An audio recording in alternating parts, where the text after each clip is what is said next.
খাবার দিলে সভায় যাব, দলীয় সমর্থকদের সোজা কথা। আর কোন দলের সমর্থকরাই দাবি করছেন জানেন?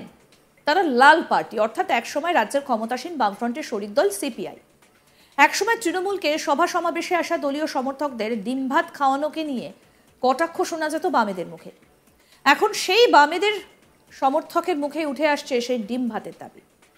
2024-এর ডিসেম্বরেই 100 বছরে পা দিয়েছে বামফ্রন্টের অন্যতম শরিক কমিউনিস্ট পার্টি অফ ইন্ডিয়া বা সিপিআই। এই উপলক্ষে বছরভর নানা অনুষ্ঠান পালনের সিদ্ধান্ত নেওয়া হয়েছে। তারই অন্যতম অঙ্গ হিসেবে আগামী 5ই ফেব্রুয়ারি ধর্মতলায় সমাবেশের ডাক দিয়েছে দল। কিন্তু ধর্মতলার মতো শহরের প্রাণকেন্দ্রে সমাবেশে ডাকা হলেও কার্যত মাথায় হাত দলীয় নেতৃত্বের। যে সমাবেশে দলের সাধারণ সম্পাদক ডি রাজা সহ কেন্দ্রীয় নেতৃত্বের উপস্থিতির কথা রয়েছে, সেই সমাবেশেই আসতে রাজি হচ্ছেন না দলীয় কর্মী সমর্থকরা। জেলা থেকে সিপিআই সমর্থকেরা সাফ জানিয়ে দিলেন, কলকাতায় আসা যাওয়ার খরচ এবং বিরিয়ানি না দিলে তারা 5ই ফেব্রুয়ারি ধর্মতলার সমাবেশে আসতে পারবেন না। গ্যাটের টাকা খরচ করে তারা ধর্মতলার সমাবেশে যোগ দেবেন না। কারণ হিসেবে তারা জানাচ্ছেন, যেখানে অন্য রাজনৈতিক দলগুলির সভা সমাবেশ হলেও জেলা থেকে আসা দলীয় কর্মী সমর্থকদের যাতায়াতের ব্যবস্থা করে, বিরিয়ানি খেতে দেয়, সেখানে সিপিআই এসব কিছুই করে না। তাই যাতায়াতের খরচ এবং বিরিয়ানি না দিলে তারা আসবেন না। এদিকে দলের 100 বছর পূর্তি উপলক্ষে সমাবেশে যদি দলীয় কর্মী সমর্থকেরা এসে এলাকা না ভরান, তাহলে তো দলের সম্মান নিয়ে প্রশ্ন উঠবেই। কিন্তু একই সঙ্গে এই প্রশ্নটা উঠেছে, যেখানে অন্য দল কলকাতা সমাবেশ হলে দলীয় সদস্যদের জন্য খাবার এবং যাতায়াতের ব্যবস্থা করে, সেখানে সিপিআই তা করতে পারছে না কেন? এই বিষয়টি দলের রাজ্য সম্পাদক স্বপন বন্দ্যোপাধ্যায়ের মতে, দলের এখন আর্থিক অবস্থা একেবারেই ভালো নয়। তাই দলীয় সমর্থকদের এভাবে গাড়ি ভাড়া করে কলকাতায় নিয়ে আসা এবং বিরিয়ানির প্যাকেট দেওয়া সম্ভব নয়। প্রসঙ্গত বলি, 1925 সালে কানপুরে প্রথম পার্টি কংগ্রেসের মাধ্যমে গঠিত হয় সিপিআই। তারপর 1964-তে পার্টি ভাগ হয়ে তৈরি হয় সিপিএম। কিন্তু সিপিএম মনে করে 1920 সালে তাসখান্দেই জন্ম হয়েছিল ভারতের কমিউনিস্ট পার্টি। এই বিষয়ে সিপিআই এর রাজ্য সম্পাদক স্বপন বন্দ্যোপাধ্যায় কি বলছেন শুনবো। এই যে আমরা সমাবেশ করতে গিয়ে কি সমস্যা ভুগছি, লোক আনতে পারছি না। তার কারণ আমাদের আগে লোকেরা এলাকায় নিজেরা চাঁদা তুলতো, পকেট থেকে পয়সা দিত, ট্রেনে চাপতো, রুটি বাঁধতো, ট্যাগে করে আসতো কমিউনিস্ট পার্টির জন্য।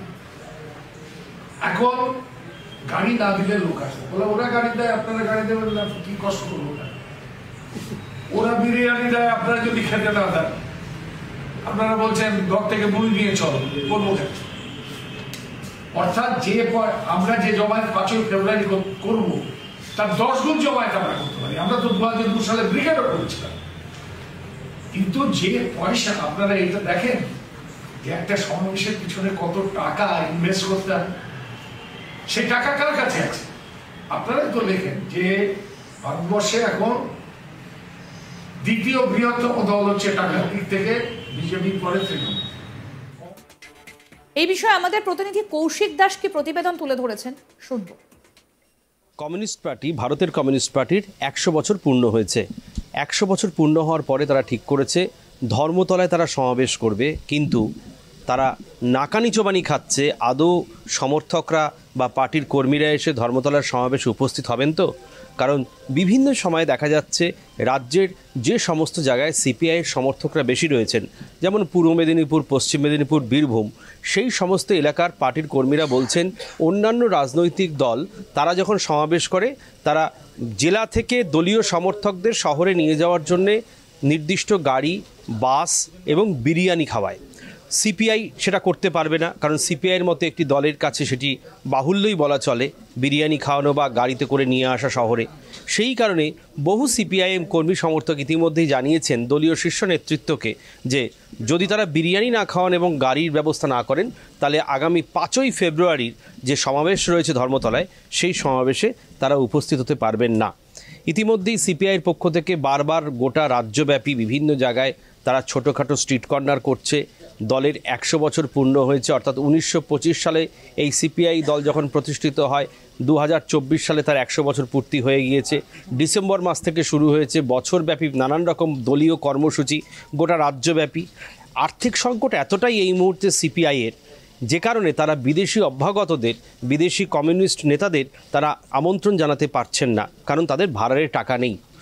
পার্টির রাজ্য সম্পাদক স্বপন বন্দ্যোপাধ্যায় গতকাল স্পষ্টতই জানিয়ে দিয়েছেন যে তাদের বিরিয়ানির খাওয়ানোর মতো সামর্থ্য নেই, বা জেলা থেকে কোনো কর্মীদের বাসে বা অন্যান্য গাড়িতে করে শহরে নিয়ে আসার মতন আর্থিক ক্ষমতা এই মুহূর্তে সিপিআইয়ের নেই। কারণ এ রাজ্যে সিপিআইয়ের কোনো বিধায়ক নেই, গোটা দেশে মাত্র 2 জন সাংসদ রয়েছে সিপিআইয়ের। এই অবস্থায় পার্টির ভাড়ার কিন্তু যথেষ্ট সংকটপূর্ণ। পার্টির যে রাজ্য দপ্তর, সেই দপ্তরেরও যথাযথ রক্ষণাবেক্ষণ করা যাচ্ছে না। এই অবস্থায় এসে, অর্থাৎ ভূপেশ ভবনের কথা বলা হচ্ছে, যেটি এজেসি বর্ষরে রয়েছে, ভূপেশ ভবনের রক্ষণাবেক্ষণ করা যাচ্ছে না। বহু মানুষ তারা তাদের আর্থিক যে টাকা পয়সা বিভিন্ন সময় তারা রিটায়ার করেছেন, অবসর নিয়েছেন, তারা পার্টির ফান্ডে মুক্তহস্তে দান করেছেন, তারপরেও দেখা যাচ্ছে এটি আর্থিক সংকট রয়েছে। এই অবস্থায় আগামী 5 তারিখ ধর্মতলার সমাবেশ হবে, সেই সমাবেশে আদৌ তারা ভরাতে পারবেন তো? কারণ এটা 100 বছর পূর্তি হচ্ছে সিপিআই পার্টির। গোটা দেশের কাছে, গোটা পৃথিবীর কাছে, কমিউনিস্ট আন্দোলনের ইতিহাসের কাছে এটি একটি ঐতিহাসিক সমাবেশ হতে যাচ্ছে বলে জানিয়েছেন দলের রাজ্য সম্পাদক স্বপন বন্দ্যোপাধ্যায়।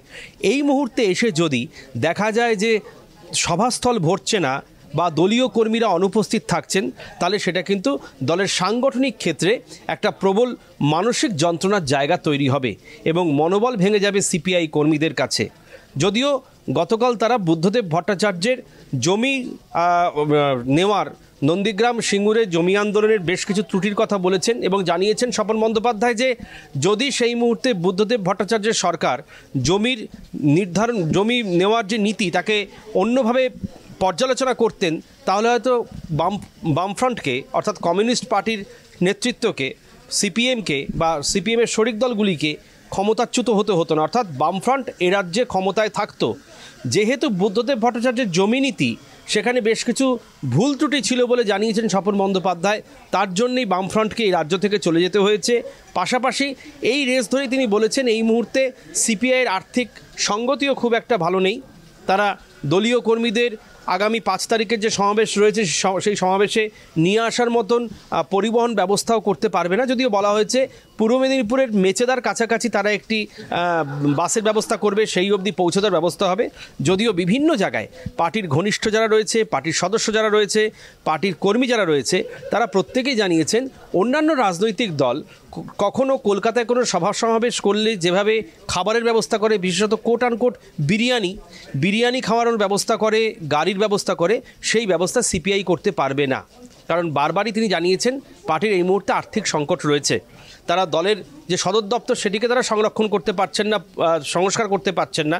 সেখানে তারা দলীয় কর্মীদের সমাবেশের জন্য কিভাবে খাওয়াবেন এবং পরিবহন ব্যবস্থা করবেন, সেই কারণেই কিন্তু একটা উদ্বেগ রয়েছে গোটা সিপিআই পার্টির রাজ্য নেতৃত্বের কাছে। আগামী 5 তারিখের যে সমাবেশ তা সফল হবে তো?